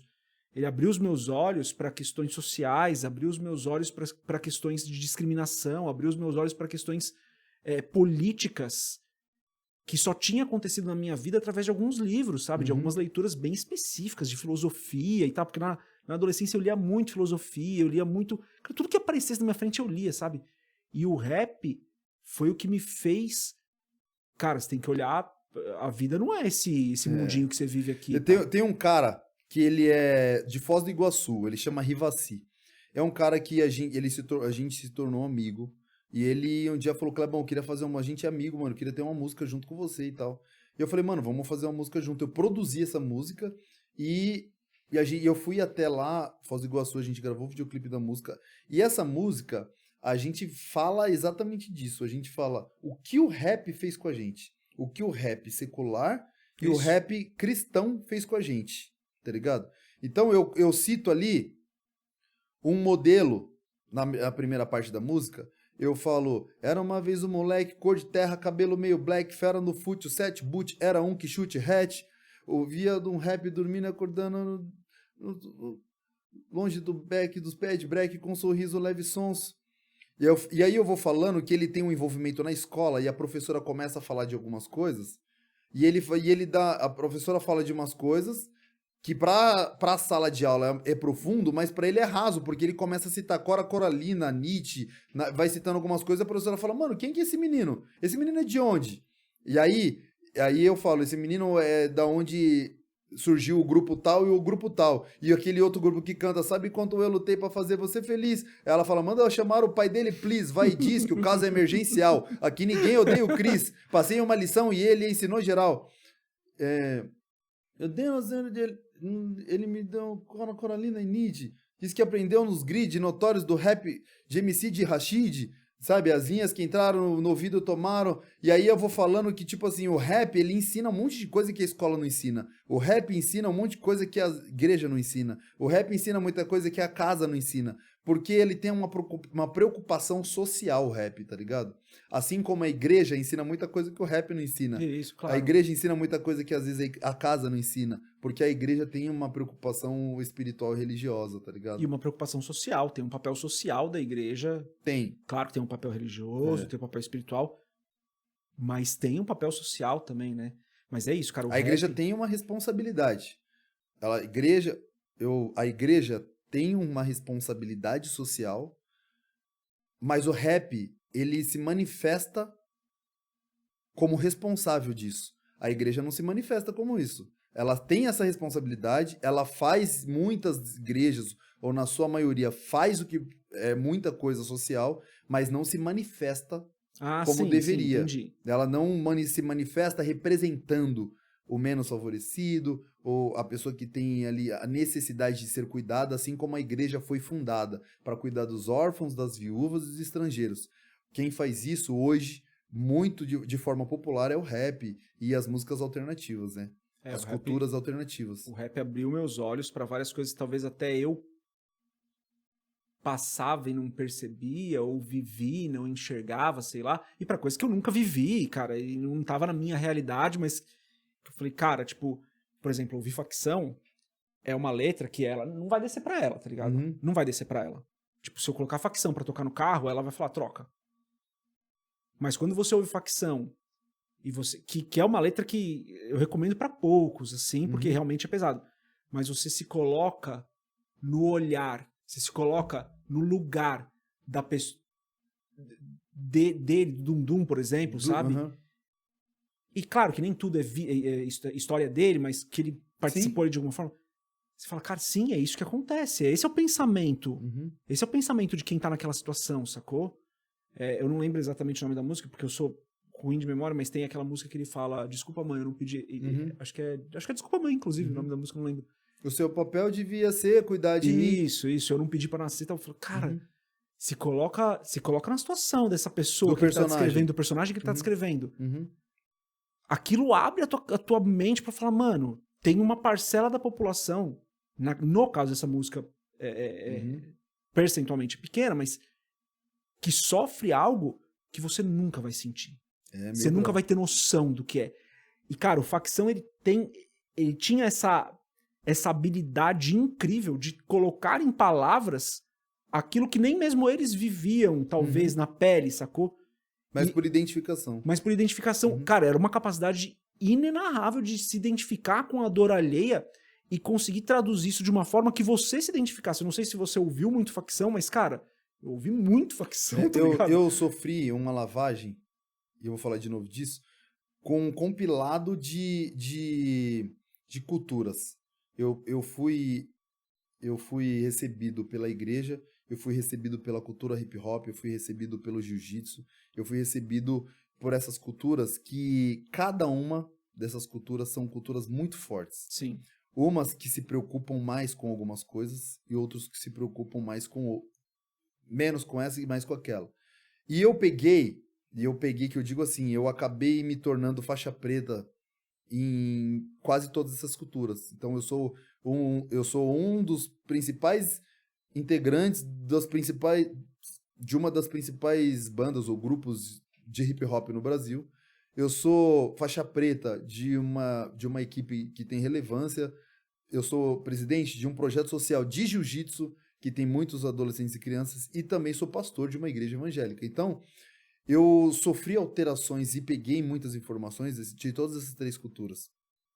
E eu consigo perceber a preocupação que esse cara que é o Eduardo, que o Dundum, que o Mano Brown, que o Gog, o Dexter, esses caras se preocupam. Ele escreveu isso por quê? Qual é a preocupação que ele tinha? Não era fazer hit, tá ligado? Era fazer um Não hit? era Quando fazer nasceu hit. isso, era de fazer um hit? Era de trazer uma informação necessária? Qual que era? Depois que tornou um hit, aí eles passaram a escrever coisas preocupadas em fazer hit. Porque aí se tornou um negócio, se tornou, né? O trampo dos caras. O trampo mano. dos caras. Mas até chegar nisso, qual foi a tá ligado? A ideia de escrever sobre isso. Por quê? Porque houve uma empatia.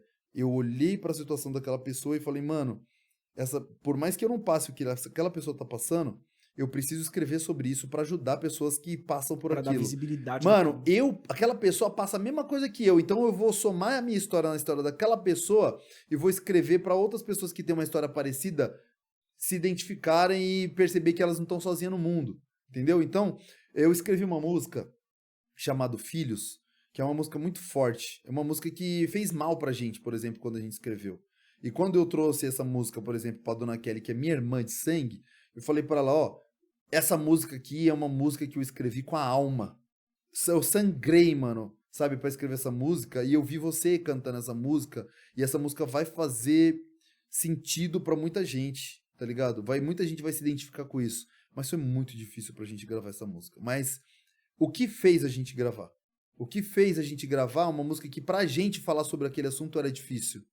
Era ter a empatia de que pessoas que passavam pela mesma coisa que a gente passou ia se identificar, ia olhar e falar, meu, então existe uma solução pra mim. Eu não preciso morrer com esse trauma. Eu não preciso sofrer com isso pro resto da vida. Existe um Deus que eu posso tomar posse como um pai. Sim. Igual eles fizeram. E a gente passou a receber testemunhos de pessoas que falavam, cara, essa música é a história da minha vida. Depois que eu ouvi essa música, eu liberei perdão, eu criei uma situação. Pais que falavam, mano, eu não tinha um convívio com meus filhos, eu passei a ter convívio com meus filhos por causa dessa música. Pais que tinham acabado de se divorciar e falaram, cara, eu vou fazer de tudo pra voltar, pra restabelecer meu casamento, pra eu não ver meus filhos sofrendo com isso. Então, a música, de certa forma, foi muito difícil pra gente, e é difícil até hoje. Cantar, lembrar, mas valeu a pena. É a música que vocês mais... Essa foi uma música que... Cara, acompanhei o trabalho de vocês, na moral, assim, muito de perto. Ela já nem tanto, mas foi uma música que eu coloquei pra ela ouvir recentemente. Falei, ó, se liga nessa música aqui, presta atenção. E ela falou... Tipo, ela sofreu um impacto, sabe? É uma música muito Porque forte. ela se identifica com a situação. Hoje, cara, curado, hoje já resolvido o assunto, tá bem tranquilo, mas ela se identifica, sacou? Então, é realmente uma parada muito pesada. É que eu não posso deixar de falar isso, cara, eu tenho tanta coisa pra falar, mas eu não posso deixar de falar isso. Claro que Filhos é uma música que, putz, você vai tocar numa parada que a galera vai se identificar e realmente vai gerar essa conexão. E eu não tô comparando trabalhos. Na minha vida, Filhos foi uma música que, pô, pra mim é uma música fantástica, não fala de mim. Beleza? Porque a minha situação é outra, não fala de mim, tá tudo bem. Mas o Facção, cara, tipo, cantar o que eles cantavam e eu olhar aquilo e falar, cara, realmente, mano, essa é a saída pra muito cara que tá lá, velho. Essa talvez pra muitos é a única saída, tá ligado?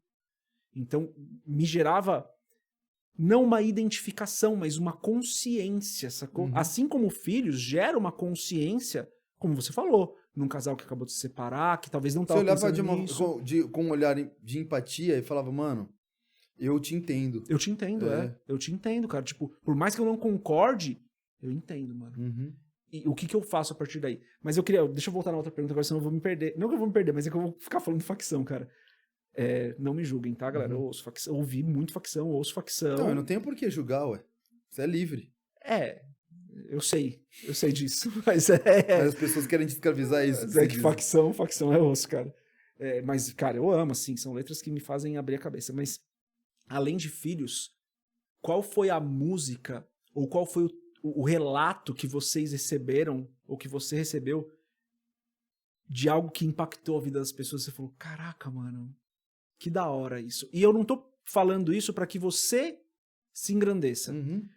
Mas olha o objetivo aqui por trás, isso tá anotado aqui, a gente tá falando disso, tem muita gente chegando no rap, muita gente chegando no trap. E é importante que essa galera entenda que a música tem um impacto na vida das pessoas que pode ser positivo. Uhum. E por que é muito especial você estar aqui hoje e a gente lançando esse podcast na data que a gente tá lançando? Porque a gente gravou recentemente com a Luna. Uhum. E eu tenho certeza, com a Luna Garcês. E eu tenho certeza que muita gente que segue ela, por esse ser o próximo podcast logo depois dela, vai assistir também. Uhum. Muita gente que segue ela, muitos amigos dela que estão começando no rap, ela já tá, putz, cara, ela já fez muita apresentação, ela já é uma pessoa, já é o trampo dela, tá? O rap é o trampo dela. Mas eu tenho certeza que o que a gente vai conversar agora vai servir pra muitas pessoas que talvez estejam começando no rap e que estão ouvindo, mano. Cara, o que você falou, uma referência falar. Quais são, então, essas coisas que você já ouviu de repercussões das músicas de vocês? Talvez de filhos, que filhos você já comentou, mas teve alguma outra que teve esse tipo de repercussão, que te chamou a atenção? Sim, a gente faz um trabalho há muitos anos, né? A gente fala muito de música, a gente fala muito de como que você escreveu aquela música, como que foi produzir aquela música, o que significa o cubo, sabe? Qual que foi a experiência que mais te marcou e tal. Mas a gente fala pouco, e as pessoas perguntam pouco da história que acontece fora do álbum. A história que acontece fora do estúdio. A história que acontece fora do palco. As pessoas perguntam pouco sobre isso. E as pessoas lá na rua têm curiosidade de saber qual é a história que está por trás disso. Qual é a história que está por trás do Ao Cubo. Qual é a história que está por trás da história da música. Então, assim, nós temos músicas que elas são usadas dentro da Cracolândia por missionários que que eles não se veem trabalhando dentro da igreja, porque o ministério deles é na Cracolândia.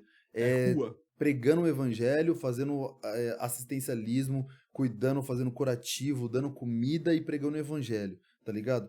E a forma deles pregarem o evangelho, uma das coisas além de ter comida à disposição e o esquema de enfermaria, de higienização de machucados e tal, é também de colocar uma música que eles se identificam, entendeu? Sim.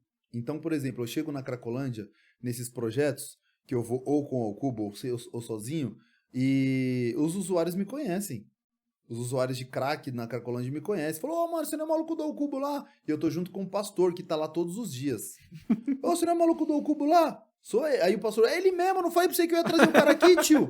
Aí o cara fala, mano, a música naquela sala, tio. A música mexeu comigo, e a música me ajudou. Durante o tempo, eu fiquei preso no crack. E aí, por conta dessa música, eu consegui buscar a minha libertação, a minha limpeza, só que depois eu acabei caindo de novo e tal. E a gente vê que a forma que esse cara tem de se achegar a Deus ou de procurar uma limpeza foi através da música. Isso aí é uma coisa. Outra coisa foram testemunhos que a gente recebe e tem no corpo a corpo de pessoas que foram privadas da sua liberdade, que ficaram presos 10, 12 anos, 8 anos, e chegam na gente e falam, cara, se não fosse a música de vocês, eu teria me matado na cadeia. A gente foi cantar há pouco tempo no interior de um estado que eu não lembro agora, e tinha uma moça que ela tava com uma tornozeleira, né? E aí ela falou, eu tô em liberdade, mas eu tô numa liberdade assistida, né? Sim. E eu pensava em me matar todos os dias dentro da cadeia. Todos os dias. E eu só podia ouvir a música que eu queria só de terça-feira. Era o dia que era o meu dia de escolher a música. E todo dia, que era o meu dia de escolher a música, eu escolhia ouvir a música do Ao Cubo. E essa música me alimentava durante a semana inteira, me convencendo para eu não me matar. Era essa música que me convencia de eu não me matar durante o resto da semana. E quando eu tava quase chegando terça-feira, eu tava quase No limite. no limite, aí eu ouvia de novo e eu ficava mais uma semana de novo. Então, esses testemunhos são comuns, né? Tem uma pessoa que me procurou, a gente tava conversando, ele falou, cara, eu fiquei preso 13 anos da minha vida. E eu pensei em tirar minha vida lá dentro da cadeia várias vezes. E a música de vocês me ajudou muito lá dentro, tá ligado? Me ajudou muito. Hoje eu sou um homem religioso, sou uma pessoa religioso, que eu digo, não da forma pejorativa, Sim. mas eu sou uma pessoa que religiosamente busco a Deus, faço minhas orações, leio a palavra, estudo, frequento uma igreja, minha família também. E isso, a música de vocês foi um instrumento muito importante para isso. Então, todas as lutas que a gente passou, todas os traumas que a gente viveu dentro desse cenário artístico, dentro desse cenário fonográfico do gospel e fora do gospel, que causou cicatrizes, que causou machucados na gente, vale a pena quando a gente ouve uma parada dessa. Porque muita gente olha para um artista como da minha espécie e olha e fala assim, mano, esse cara ficou rico fazendo o que ele faz. E as pessoas não imaginam o quanto de dinheiro que a gente coloca de volta. A gente recebe e a gente coloca o dobro. Então as pessoas falam, mas esse cara ficou rico. Na verdade, eu não fiquei rico. Na verdade, eu enriqueci o circuito. Porque eu recebia, um exemplo, a gente recebia, vou chutar aqui um número, a gente recebia 10 e a gente investia 20. Mas investia por quê? Porque vocês queriam fazer sucesso ou porque a gente queria alcançar mais pessoas. O circuito alternativo do rap, do reggae, do samba, do funk, do trap, dentro das igrejas, dentro da religião, ele tem essa preocupação de investir para alcançar.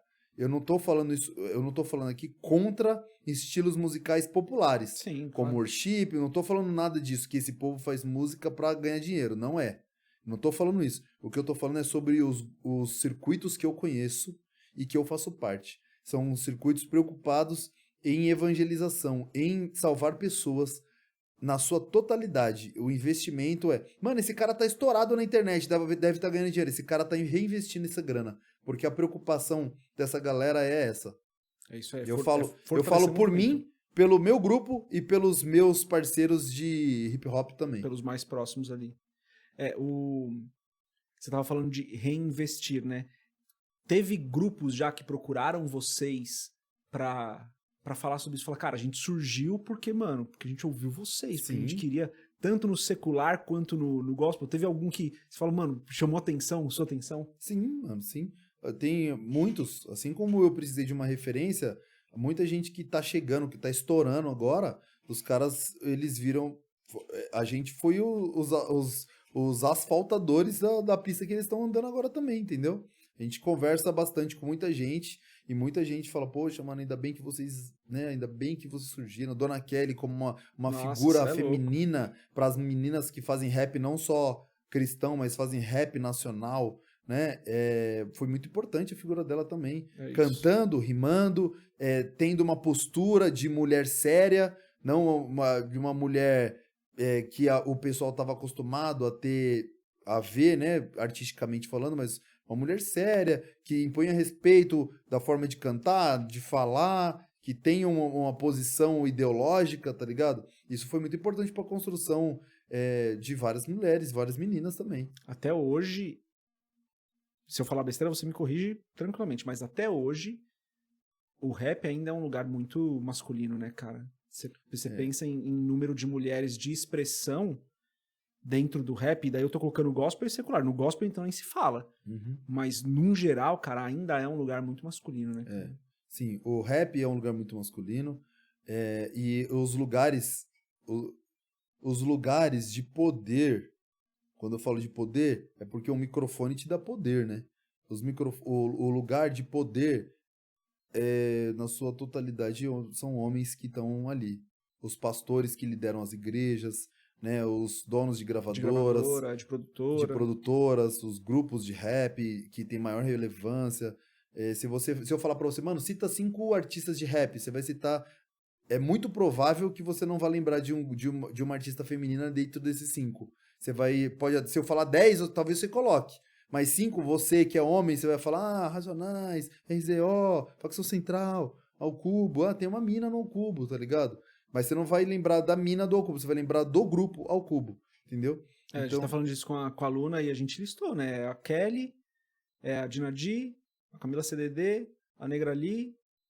E aí a gente já começou a ficar com dificuldade, tá ligado? Mano, tem muita mina. Tem muita mina. Tem a Tasha Tracy, tem a Luana, MC Luana, tem diversas minas muito boas, tá ligado? Tem a Flora Matos, tem a Carol Conká, tem muita mina. Tem a Rúbia do RPW, tá ligado? Que foi uma mina que foi muito importante também pra cena do rap no começo do hip hop, nos anos 90, tá ligado?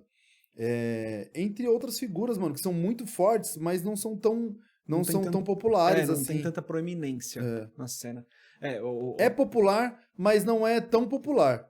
Entendeu? Você estava falando de como reinveste, né? Como a cena do rap e de outros estilos reinvestem para que as pessoas sejam alcançadas. Chega uma hora, e daí vou conectar com o que a gente estava falando de facção, né? Chega uma hora que, beleza, fizemos aqui, mas, cara, para continuar reinvestindo, eu preciso continuar recebendo. Uhum. Para continuar recebendo, a minha música precisa continuar agradando.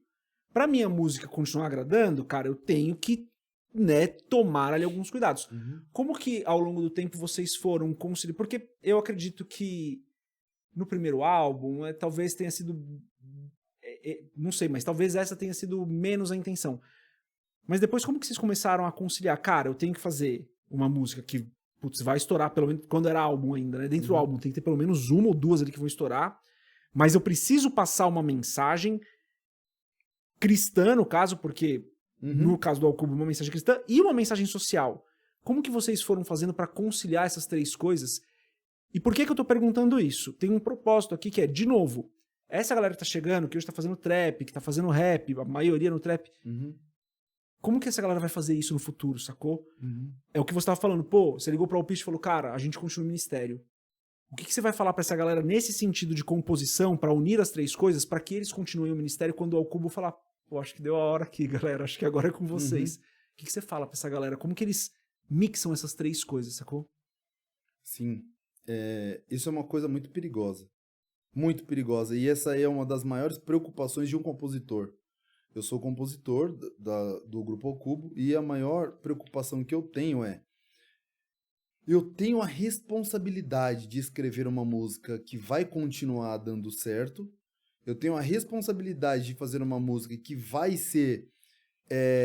que a galera vai se identificar ao ponto de querer ouvir mais, de querer ir assistir ao vivo, de querer comprar produtos para que esse dinheiro entre e eu reinvisto, para a gente poder reinvestir novamente. Eu tenho essa responsabilidade, mas eu também tenho a responsabilidade de um cristão protestante.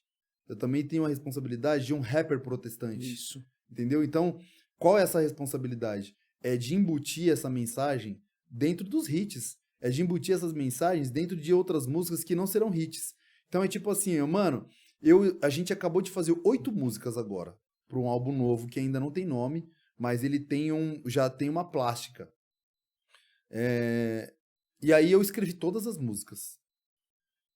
Eu consigo identificar músicas que são radiofônicas, músicas que tocam em rádio, músicas que caem no gosto popular. Sim. E eu consigo também identificar músicas quando eu tô escrevendo que essa música não vai ser uma música radiofônica, mas vai ser uma música necessária. Sim.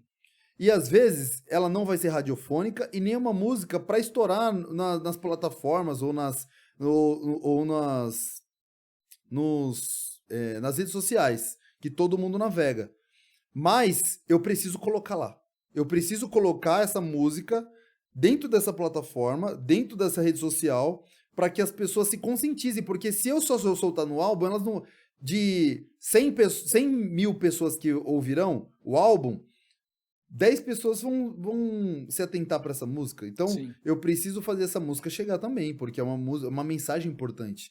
Então, a responsabilidade de um cristão protestante e a responsabilidade de um rapper protestante não é só de escrever, mas também de convencer o produtor, convencer o grupo, convencer o produto do business, do corporativo, Isso, do porque grupo. tem isso, Sim. é a realidade. A gravadora, as produtoras, os contratantes, eu tenho que ter esse poder de convencimento de que essa informação é uma informação necessária.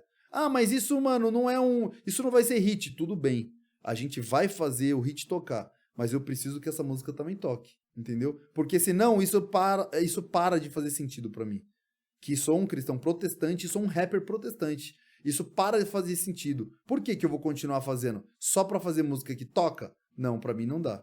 Entendeu?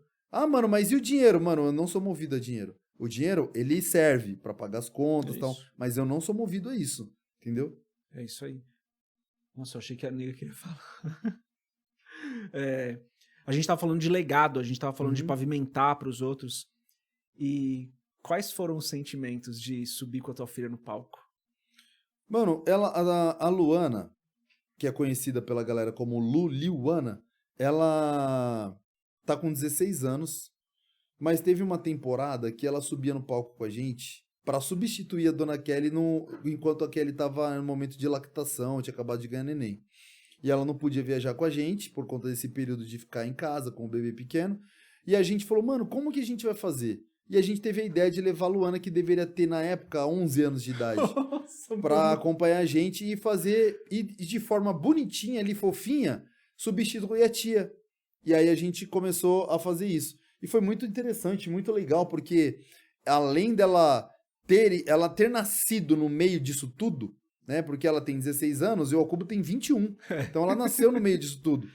Ela tinha a preocupação, todas as vezes que descia do palco, de falar, pai, o que o senhor achou? Pai, o senhor achou que eu fiz bem? Pai, o senhor achou que eu precisava fazer mais? Pai, o senhor achou que eu deveria ser mais incisiva? O senhor achou que eu tinha que ser... O senhor acha que foi... Eu convenci? Então ela tinha essa preocupação. E hoje ela tá chegando com a gente de uma forma mais madura, não tão madura quanto a gente que é. Claro, normal. Com 21 anos de carreira. Mas ela tá vindo agora com 16 anos de idade e agora com uma visão de mundo diferente. Agora ela é uma adolescente quase jovem. Então ela tá chegando com a gente com uma formação musical diferente de que ela tinha na época. E pra mim, mano, é algo muito, assim, meio que inexplicável. Porque eu consigo ver a minha continuação nela, tá ligado? Não, eu chorei. Eu lacrimejou aqui já. Desculpa, velho. Porque, tipo assim, poxa, mano, eu não gostaria de morrer agora. Todo mundo quer ver Jesus, mas ninguém quer morrer, né? Mas a sensação que eu tenho quando eu vejo ela cantando é que, tipo assim, puxa, mano, eu acho que daria pra eu pôr um ponto final sem ser um ponto final. Isso. Entendeu? Daria pra ela... Eu me vejo nela, tá ligado? Assim como eu me vejo na minha filha que é missionária, que é a Isabelle, eu também me vejo, ela continua na minha história, com a história da minha esposa, que também é missionária, que também é evangelista, tá ligado? Então a gente se vê nelas, fala, poxa, mano, tá pago. É o famoso tá pago, né? Caraca, velho, a gente lá no começo falou, te falando no microfone aqui, lá no começo a gente falou de ouvir Deus falar, né, de diversas formas, cara. E você falou da Luana descendo, falando, pá, e aí? Tal, foi legal. Acho que essa é uma parada que quem tá começando deveria absorver, né? De novo, lá em Mateus 18, 19, não lembro ao certo, Jesus fala que a gente tem que ser como criança. Talvez o trapper que tá começando agora, tá pensando em lançar seus primeiros singles, ou lançou seus primeiros singles, tem que descer do palco e falar, pai, como foi, mano? Sabe? Tipo, o coração que ela teve de virar pro pai natural, essa pessoa descer, ou eu, vou dar o meu exemplo, vai. Depois do que eu terminar aqui, eu perguntar, pai, como foi? Sacou? Porque daí a gente fala, Deus, o que eu tô fazendo aqui é pro Senhor, tá ligado? Isso, não mano. é pra mim. É isso. Então, ó como o exemplo dela, ó como o que eu tô Fala. falando, ó como Deus falou comigo através do exemplo dela, que eu não sabia disso, tá ligado? Mas eu falei, cara, é isso, né? É você terminar o teu trampo e falar, pai, como foi? Eu tinha que ter feito diferente, eu tinha que ter feito, eu fiz certo aqui, eu tinha que ter sido mais firme ali. Porque na maioria das vezes, eu falo na maioria porque às vezes a gente não faz. Na maioria das vezes, a gente fez hoje isso. A gente começa antes de apertar o REC, antes de sair com a van, antes de começar um show, a gente fala, vamos fazer uma oração? E a gente, talvez de forma genérica, né, que nem no começo do programa, a gente fala, Senhor, nos guie, que seja o Senhor falando através da gente. Só que aí no meio do caminho, a gente às vezes fala mais da gente do que dele. E aí, no final, a gente precisa voltar, dar uma respirada, uma meditada e falar, Senhor, eu fiz o que o Senhor queria? É isso. O Senhor me guiou, mas eu dei a direção pro Senhor? Foi o Senhor, eu fiz o que o Senhor queria que eu fizesse? Na inocência dela, é isso que eu achei muito, muito louco, né? Porque na inocência dela, ela virou pro pai natural e falou, pai, e aí? Deu certo? Era isso, tá ligado? E é isso que a gente tem que fazer, né, cara? Virar pro pai e falar, pai, e aí? Era isso que era pra eu fazer? E é por isso que Jesus fala que a gente tem que ser como as crianças, que a gente tem que ter esse mesmo coração, essa mesma humildade, esse mesmo coração de serviço, porque é isso, cara. Olha que exemplo simples dela, velho. Eu vou contar um spoiler aqui em primeira mão pra vocês. A gente tinha a música Filhos, que eu começo, eu vou escrever pra você o que eu sempre quis dizer, nessa carta que talvez você nunca vai receber, me desculpe desde já, por favor. E tente entender a minha letra que a lágrima borrou hoje. É quinta-feira, o dia tá nublado, nem fui pra escola, perdi a hora, acordei zoado. Trancado aqui no quarto, vejo os álbuns de retrato de como parecia que a gente era feliz. Tô falando do passado, né? Olha só, eu falo de uma quinta-feira nublada, eu não saí de casa, tô trancado, vivendo um trauma, falando da ausência de um pai. Num disco novo, eu escrevi uma música, que o nome da música é Lobo Mal. Essa música ainda não tá disponível, essa música vai estar disponível daqui a um tempo e tal, e essa música tá pronta. Nessa música, eu falo que é quinta-feira, eu tô em casa, o meu pai, que eu tenho uma boa relação, agora é um exemplo agora, antagônico. Então eu falo, eu tô em casa, só que agora eu tô com meu pai, o meu pai é presente, e o meu pai fala, filho, pega a roupa, pega o seu tênis, pega uma blusa, toma uma água e vem comigo. E o filho nem pergunta aonde a gente vai. Ele só vai. Por quê? Porque ele confia no pai. A presença do pai tranquiliza ele ao ponto dele ter a certeza que tá tudo sob o controle do pai. Entendeu? Ele entra dentro do carro, o dia não tá nublado, e ele tem a certeza que ele vai viver experiências surreais com o pai dele naquele dia. E ele olha pela janela e ele vê um lobo mau, com olhos de tandera e a língua igual, né? Assustador, mas ele tá com o pai, que acelera a nave e diz bye bye.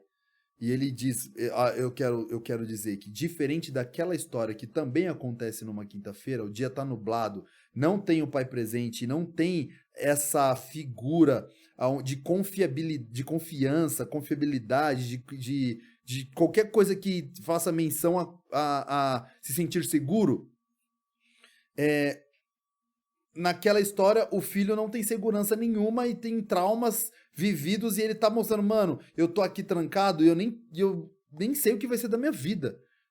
Eu não sei o que vai ser da minha vida, eu busco em Deus o meu pai, porque é a única esperança que eu tenho. Nessa outra música que eu cito, que é quinta-feira, o dia tá da hora, eu vou viver uma experiência louca. E, mano, você quer saber demais? Tem um lobo mau ali, mano, que parece ser embaçado, tio, mas eu nem fico com medo porque eu tô com meu pai, tá ligado? Então, eu faço esse paralelo, essa parada louca nesse álbum novo, para trazer para as pessoas que, na verdade, não existe só esse lado. Isso. Entendeu? Existe um outro lado, por exemplo, de pessoas que elas podem não ter um pai, mas elas podem ter em Deus essa segurança. Elas podem ter, eu tenho em Deus um pai, meu rei, meu respirar. Mas como que é isso? Sim. Na música eu não consegui dizer o que é isso. O que é buscar em Deus o meu respirar, o meu pai. Então nessa música a gente fala, mano, a figura de Deus, a figura paterna de Deus, ela te traz tanta segurança ao ponto de você não precisar ter medo de mais nada. Se você tinha medo, segura na mão de Deus que você não vai ter medo. E quando eu escrevi essa música, eu lembrei do texto que diz: aquele que habita no esconderijo do Altíssimo, à sombra do Todo-Poderoso descansará. Tá ligado? Só descansa quem tá habitado no esconderijo de Deus mesmo, nosso Pai. Que da hora, mano. Ó, mano, sinceramente, eu poderia ficar aqui. Eu acho que eu fiz, tipo, sei lá, 2 perguntas do que eu tinha planejado. Mano, poderia ficar aqui conversando por horas com você, de verdade. Cara, é um prazer. Mas eu creio que a gente conseguiu passar algumas mensagens importantes aqui, mano. A gente falou sobre ouvir a Deus, a gente falou sobre o papel que cada um de nós tem, principalmente os artistas, as pessoas que têm um microfone, como você falou, tem de levar a palavra de Deus, de evangelizar, tem responsabilidade social. Eu creio que a gente consegue ir fechando aqui, mano. Porque eu realmente gostaria de um outro dia receber você de novo, ou talvez receber alguém que você tá acompanhando ali começando e que fala, mano, precisa ali divulgar o trampo do cara ou da mina, traz aqui que a gente grava como a gente já fez outras vezes com outras pessoas. Porque, mano, de novo, pra mim é um prazer conversar com você. Eu gostaria que, se possível, não precisa se comprometer agora, não vou te colocar nessa saia justa, a gente bater outro papo e falar de outras coisas e continuar falando de música. A gente não falou, na verdade, a gente não falou nem 10% da minha vida aqui. Tem muito assunto, né? Cara, eu fiz uma série de perguntas aqui, eu preparei uma série de perguntas, a gente não falou, sei lá, fez 3 delas. Mas, Clebão, obrigado, cara, de verdade, por ter vindo. Mano, pra mim é uma honra, assim, inexplicável. Eu tava conversando com um parceiro aqui, lá da Quebrada também, lá perto da onde vocês estão, e falei, mano, você não sabe. Hoje eu vou gravar com o Kleber. Ele falou, mano, não acredito. Deve ter me chamado, não sei o quê. Porque realmente, mano, o trampo que vocês fizeram, o trampo que o Apocalipse fez, o trampo que o Alpiste fez, cara, moldou muitas das formas como eu penso hoje, abriu os meus olhos para várias coisas. Então, putz, cara, pra mim realmente foi uma honra receber você aqui. É uma honra receber você aqui e eu gostaria que você saísse daqui hoje, mano, não se sentindo exaltado, mas se sentindo honrado, porque realmente, mano, é uma parada assim que... Da hora, mano. Pra mim foi... Eu me senti honrado de entrar na sua casa, me senti honrado de sentar no seu sofá, de ser convidado, de fazer parte de um sonho seu, me senti honrado de ser honrado por você e pela sua família. E eu tenho certeza que Deus, ele marca encontros, ele ajunta pessoas que pensam igual. Eu acredito muito na lei da atração, lei da natureza, as leis da natureza. Eu acredito muito nessas coisas que elas estão impressas na Bíblia, então estão impressas em diversos livros da Bíblia. Eu fico feliz em conversar com uma pessoa que tem uma consciência teológica limpa e aberta para conversar sobre outras coisas também. E até porque a gente vive num mundo e num tempo onde as pessoas religiosas estão... tá muito polarizado, ou você é desse jeito ou você não serve, ou e de forma religiosa, de forma política, de forma social, de forma, enfim, dentro do rap, dentro de qualquer cenário que a gente vive hoje, se você não está tão polarizado que se você não for do jeito que as pessoas querem que você seja, você não serve, tá ligado? E é muito importante a gente encontrar pessoas que pensam, pessoas que dão liberdade pro seu cérebro, tá ligado? De captar. Jesus fazia isso o tempo inteiro, cara. Mano, vamos pensar? Vamos dar uma pensada? Ele fazia isso o tempo inteiro, tá ligado? Vamos colocar aí o tic-tac pra funcionar, vamos ver o que tá pegando. Paulo fazia isso o tempo inteiro. Então, eu fico muito feliz de ver, de saber que a minha música foi importante na construção de um homem igual você se tornou. E fico feliz de saber que existem pessoas com essa figura, com esse cérebro, tá ligado?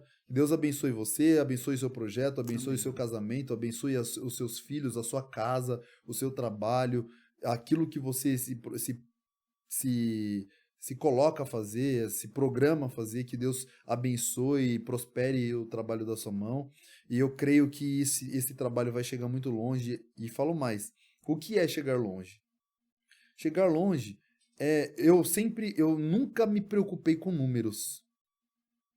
Vou falar aqui, ó, direto pra você aqui, ó. Eu nunca me preocupei com o número. E talvez... Nunca não. A maioria das vezes eu não me preocupo com o número. Nem o número que vai entrar na minha conta e nem o número de pessoas que vão assistir os meus vídeos ou acessar as minhas músicas. E às vezes que eu pensei deu errado. Mano, eu quero fazer esse vídeo chegar em 350 mil pessoas. Eu quero fazer esse vídeo bater 2 milhões de pessoas. Dá errado. Quando eu faço sem pensar nisso e falar, Senhor, eu quero fazer algo para tocar o coração de alguém, isso dá certo. Isso dá certo porque não é sobre mim. Isso. Tá ligado?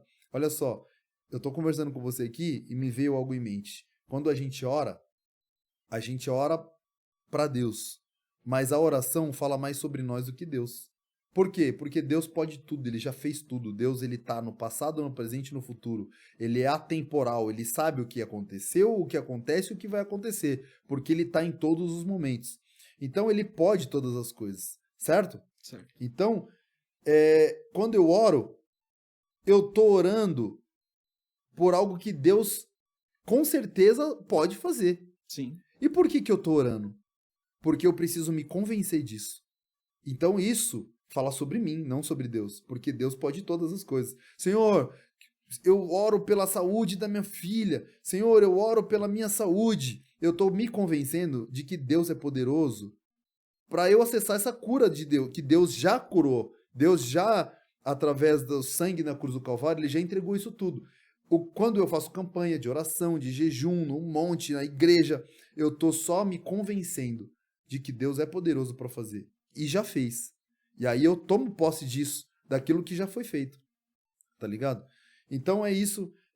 Eu fico muito feliz e eu tenho certeza que isso vai chegar em lugares que a gente não imagina, que você não imagina, no coração de pessoas. Qualquer coisa que a gente falou aqui, que às vezes a gente acha que não é relevante, tem relevância para alguém. Porque eu já fiz show que eu falei, mano, esse show aqui não serviu pra nada. A música, o som foi ruim. Olha só, o som foi ruim. Ninguém me ouviu. Microfonia do começo ao fim. Equipamento ruim. Público reduzido. Não tinha emoção nem da gente, nem do público. Não saiu nada daqui. Não foi legal. Aí depois de 3 anos eu vou cantar num lugar. A pessoa fala, mano, sabe aquele show? Não, aquele show não, tio. Não me faz lembrar daquele show. Aí a pessoa fala, mano, aquele dia foi o melhor dia da minha vida. Eu me converti naquele dia. Eu parei de usar droga naquele dia. Mano, eu me convenci de não me matar naquele dia. Mano, a gente já fez show em lugar de pessoas falarem assim pra gente no camarim. Mano, hoje, eu falei, vai ser o último rolê da minha vida. Eu vou fazer tudo o que eu tenho de direito. E depois do rolê, eu dou cabo na minha vida. Eu acabo com tudo. Tá ligado? E depois do que eu ouvi, depois do que vocês falaram, eu tô convencido de que eu não vou me matar mais. Então aconteceu isso em diversos lugares, em diversas vezes, de diversas formas e formatos. E muitas vezes foi em lugares que a gente não dava nada. Vídeos que a gente não dava nada. Músicas que a gente não dava nada. Tá ligado? Falou, mano, isso aqui eu não gostei disso aqui que eu fiz. Mas essa música alcançou o coração de alguém. Então se for por 1 view, se for por 2 views, se for por 3 views, tá pago. É isso. Essa consciência precisa estar na cabeça de muita gente que... Cara, tem muita gente começando, né? Precisa estar na cabeça dessa galera. Mas, ó, pra gente finalizar aqui, o dia que eu falei, pô, acertei na vida. A gente tava no carro, e daí, cara, eu ouço de tudo, né? De tudo que você imaginar. Eu gosto muito de rap, mas eu ouço de tudo, cara. Ouvi rock escandinavo, vamos ouvir. Vamos ouvir rap moçambicano, vamos ouvir. Beleza, angolano, vamos ouvir. Beleza. Já ouviu rap moçambicano? Já. Que da hora. Pô, não vou lembrar de cabeça, mas na não, playlist tudo bem. aqui tem alguns... Mas tem mesmo, eu fui pra Moçambique lá, eu conheci uns rappers moçambicanos. Não conheci pessoalmente, mas de ouvir. Não, mas tem muito. E tem cara bom Tem lá. cara bom, mano. Você acredita que lá os caras falam língua portuguesa, os rappers lá cantam em português, e a maioria dos rappers não conhece os principais grupos de rap do Brasil? Sério, mano? Sério. Seríssimo. E tem muita gente boa lá. Eu ouvindo um cara de um transporte público ouvindo rap moçambicano, eu falei, mano, você curte rap muito? Sério? Sério. E falando com ele em português. Você conhece o que de rap em português? E ele foi falando alguns nomes. De Moçambique. E os nomes do rap do Brasil que ele falou, conheço o Gabriel Pensador. Nossa, nada contra o Gabriel Pensador, ouvi muito Gabriel Mas Pensador. você não conhece a referência... Racionais? Não. Você conhece 509E? Não. Você conhece Facção Central? Não. Conhece Al Cubo? Não. Você conhece... Não conheço. Conhece... Era assim. E é isso quando conhecia, né? Isso, quando conhecia. Mas é isso, o dia que eu acertei... Engraçado, né? Foi, mas, cara, eu tento ouvir de tudo. Esse é o ponto, eu tento ouvir de tudo. E daí eu não lembro que eu fui colocar no carro pra ouvir, porque os meus filhos até, às vezes, ficam meio bravos, porque eu ouço umas paradas muito diferentes, assim. Foi o que eu falei, cara, eu gostava muito de Amaury Fontinelli, e é bem diferente, velho. E daí eu fui colocar alguma coisa no carro, a Sofia, a menorzinha, né, ela falou, pai, coloca o Cubo. Eu falei, nossa, mano, eu acertei, velho. Eu consegui acertar. Da hora. Mas é isso, ó, galera. Gente, obrigado por quem ficou até aqui. Espero que tenha abençoado a sua vida. Espero que pelo menos alguma coisa que a gente falou, Deus tenha tocado seu coração, porque é o que o Clebão falou, esse é o objetivo, sabe? Quem acompanha aqui, a gente sabe que não é por milhões de views, mas é por cada comentário que eu recebo falando, cara, pô, obrigado por ter ensinado isso, obrigado por ter falado isso. Então, se serviu para uma pessoa, glória a Deus. Se serviu para você, compartilha com outras pessoas aí. Segue a gente, segue o Al Cubo, vai estar tudo aqui, né? Segue o Clebão, segue a Dona Kelly, segue o FJ. Então vai estar tudo aqui na descrição do vídeo. E é isso, galera. Deus abençoe a sua vida. Tamo junto. Paz. É nóis. Vamos lá, você vai bater no microfone algumas vou, né? vezes. Não Vai, vou. vai. Se eu não bater? Se você não bater... Se você não bater... Você escolhe o dia, mano. Você escolhe o dia. Se eu não bater? Se você não bater, você vai escolher o dia. Você vai trazer... Ou lá ou aqui. Você gosta de camarão. A gente vai te levar lá no Coco Bambu. Eu quero comer camarão em Salvador. Mas aí você tá de sacanagem, né? Que Deus vai te abençoar. Eu tenho certeza que Ele vai abrir uma oportunidade pra você.